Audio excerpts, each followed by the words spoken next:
Hello बच्चों। आज की वीडियो के अंदर फिर से अगले दो अनुच्छेद हम डिस्कस करने वाले हैं। तो आइए स्टार्ट करते हैं। तो देखिए अनुच्छेद नंबर 7। तो देखिए इसमें बात की गई है तुलसी के पौधे के बारे में। तो देखिए तुलसी का पौधा अधिकांश भारतीय घरों में उगाया जाता है। इस बूटी से मधुर गंध आती है, मतलब अच्छी सुगंध आती है। इस पौधे की पत्तियों का उपयोग पूजा करने के लिए किया जाता है और इसमें औषधीय और रोगहारी गुण भी होते हैं। विश्व में तुलसी के कम से कम 150 प्रकार पाए जाते हैं। प्राचीन भारत में मंदिरों का उपयोग पथिक पथिक होते हैं यात्री के विश्राम गृह के रूप में किया जाता था। मतलब मंदिरों में यात्री विश्राम करते थे। तुलसी का पौधा मंदिर के बाहर उगाया जाता था। इसका विशेष कारण था। क्योंकि इसमें प्यास रोकने वाले विशेष गुण होते थे। जब कुछ पत्तियां जीभ के नीचे रखी जाएं, तो थके हुए पथिक को, जो पानी ढूंढ रहे होते हैं, उनकी प्यास कम हो जाती है। तुलसी, जिसका मूल निवास भारत है, 16वीं शताब्दी में पश्चिमी यूरोप पहुंचा।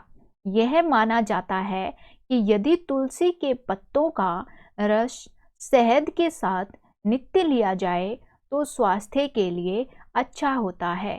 चाय के लिए पानी उबालते समय यदि इसकी कुछ पत्तियां मिला दी जाएं, तो इसमें विशेष गंध या स्वाद आ जाता है और यह स्वास्थ्य के लिए लाभदायक है। यह आराम भी पहुंचाती है और तनाव दूर करती है। तो ये हमारा अनुच्छेद पूरा हुआ। अब हम अपने क्वेश्चन देख लेते हैं। तो पहला क्वेश्चन है, तुलसी के बारे में निम्नलिखित कौन सी बातें सत्य नहीं है। सत्य नहीं है मतलब सच नहीं है। यह सुगंध देती है। जी हाँ, ये ठीक था। ये देखिए इसकी मधुर गंध होती है, तो ये सुगंध देती है। दूसरा देखिए, यह तनाव दूर करती है। तो देखिए लास्ट लाइन में था, यह तनाव दूर करती है। यह स्वास्थ्य के लिए अच्छी होती है। तो देखिए यहाँ पर बात लिखी गई है स्वास्थ्य के लिए लाभदायक होती है, तो ये भी सही है। इसका मूल स्थान पश्चिमी यूरोप में है। क्या यह पश्चिमी यूरोप के अंदर सबसे पहली पैदा हुई थी?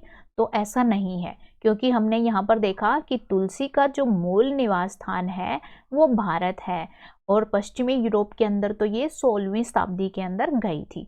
तो इसका मतलब जो फोर्थ ऑप्शन है वो सही नहीं है।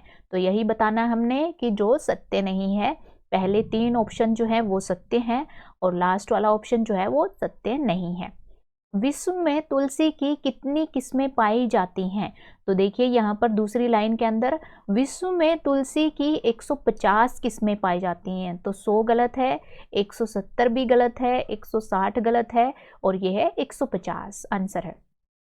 तुलसी के पौधे को मंदिरों के बाहर क्यों उगाया जाता था? तो देखिए पहला देखिए, पथिकों की प्यास को नियंत्रित करने के लिए। जी हाँ, यही हमने पढ़ा था। तो देखिए यहाँ पर प्राचीन काल में मंदिरों का उपयोग पथिकों के विश्राम गृह के रूप में होता था। तुलसी का पौधा मंदिर के बाहर उगाया जाता था क्योंकि इसमें प्यास रोकने का विशेष गुण होता था। तो पहला ऑप्शन ठीक हुआ। दूसरा दूसरा दिया गया है पथिकों को थकान का अनुभव कराने के लिए। तो थकान का अनुभव कराने के लिए तो ये तो नेगेटिव हो जाएगा, ये तो इसकी हानि हो जाएगी, तो ऐसा तो नहीं है। मंदिर के चारों ओर खुशबू फैलाने के लिए, ये भी हो सकता है, लेकिन यहाँ पर मंदिरों के चारों ओर खुशबू फैलाने के लिए कुछ भी ऐसा लिखा नहीं गया है। ईश्वर की पूजा करने के लिए, तो ये भी जो है हमारे गद्यांश के अंदर नहीं लिखा गया है। तो हम किसको सही ऑप्शन मानेंगे? इसको मानेंगे कि जो पथिक होते थे उनकी प्यास को नियंत्रण करने के लिए इसका प्रयोग किया जाता था। आगे देखिए, तुलसी का मूल निवास स्थान कौन सा है, कौन सा देश है? इंग्लैंड, चीन, भारत, इटली। तो देखिए इंग्लैंड, चीन और इटली के बारे में तो हमारे गद्यांश के अंदर बात ही नहीं की गई है। किसके बारे में बात की गई है? भारत के बारे में। तो देखिए यहाँ पर हमने देखा था भारत जो है इसका मूल निवास स्थान है। आगे देखिए, शहद और तुलसी का मिश्रण। तो देखिए शहद और जब तुलसी के पत्तों को जब शहद के रस के साथ नित्य लिया जाता है तो ये स्वास्थ्य के लिए अच्छा होता है। तो पहला ऑप्शन है हमारा स्वास्थ्य के लिए अहितकर। अहितकर मतलब नुकसान देता है, तो ये गलत है। स्वास्थ्य के लिए हितकर है तो ये सही है। हमारे स्वास्थ्य के लिए थोड़ा सा हानिकारक है, ये भी गलत है। स्वास्थ्य के लिए थोड़ा सा लाभकारक है, थोड़ा सा लाभकारक भी नहीं मान सकते हम, तो स्वास्थ्य के लिए हितकर मान सकते हैं, क्योंकि इन्होंने यही बोला है हमें कि स्वास्थ्य के लिए अच्छा होता है। तो इसमें थोड़ा सा का भी कोई मेंशन नहीं किया गया है, तो हम यहाँ पर लिखेंगे स्वास्थ्य के लिए हितकर होता है। आगे देखिए अनुच्छेद 8। अनुच्छेद 8 को हम देखते हैं। तो सबसे पहले हम अनुच्छेद को पढ़ते हैं। तो इस अनुच्छेद में बात की गई है मकड़ियों के जाले के बारे में। तो सभी मकड़ियां जाला बुनती हैं, जिनसे उन्हें 3 कामों को करने में सहायता मिलती है। कौन से 3 काम है? जालों से मकड़ियों को अंडे संभालने में मदद मिलती है, छिपाने में मदद मिलती है और भोजन पकड़ने में मदद मिलती है। तो देखिए बहुत सी मकड़ियां अपने जालों में अंडे देना पसंद करती हैं, जिनमें उनके अंडे एक साथ और सुरक्षित रहते हैं। जाले चिपचिपे होते हैं और इस प्रकार वे भोजन पकड़ने में मकड़ियों की सहायता करते हैं, क्योंकि दूसरे जो मच्छर और मक्खी वगैरह होते हैं वो इन जालों में चिपक जाते हैं। जब कोई कीट जाले में उड़कर आता है तो वो फंस जाता है, इधर उधर हिलता है, बाहर निकलने का प्रयास करता है, पर ऐसा कर नहीं सकता क्योंकि वो उसमें फंस गया होता है। आगे देखिए मकड़ी जान लेती है कि कीट फंस गया है, क्योंकि उसे जाले के हिलने का अनुभव होता है। जाले के हिलने का क्या होता है? अनुभव होता है, और मकड़ी कीट तक पहुंच जाती है। जालों के बिना मकड़ी वैसे नहीं रह पाती जैसे वह रहती है। मकड़ियों को जीवित रहने के लिए जाले चाहिए, किंतु यदि आपको अपने घर में जाले ना मिले तो इसका मतलब ये नहीं है कि मकड़ियों से आपका घर मुक्त है। तो ये हमारा अनुच्छेद पूरा होता है। और अब हम अपने जो क्वेश्चन हैं वो देख लेते हैं। तो पहला क्वेश्चन है, यह अनुच्छेद मुख्य रूप से किसके बारे में है? तो मकड़ियों के रंग के बारे में नहीं। तो मकड़ियों के रंग के बारे में कोई बात नहीं की गई है। मकड़ियों के अंडे के बारे में बात की गई है, लेकिन सिर्फ 1-2 लाइन में कहा गया है। आगे देखिए मकड़ियों के खाद्य पदार्थ के बारे में भी नहीं कहा गया है, सिर्फ कीटों के बारे में लिखा है। तो देखिए मकड़ियों के जाले के बारे में पूरा का पूरा अनुच्छेद लिखा गया है। तो देखिए मकड़ियों को जीवित रहने के लिए जाले चाहिए, उनके अंडे संभालने के लिए चाहिए, भोजन पकड़ने के लिए चाहिए। तो पूरे अनुच्छेद में मकड़ी के जाले के बारे में बात की गई है, तो हमारा जो है सेकंड ऑप्शन सही होगा। आगे देखिए मकड़ी के जाले सहायक नहीं होते। किसमें सहायक नहीं होते? अंडों को थामने में, ये तो सही है, सहायक होते हैं। अंडों को बचाने में, ये भी सही है। आगे देखिए भोजन को पकड़ने में, ये भी सही है।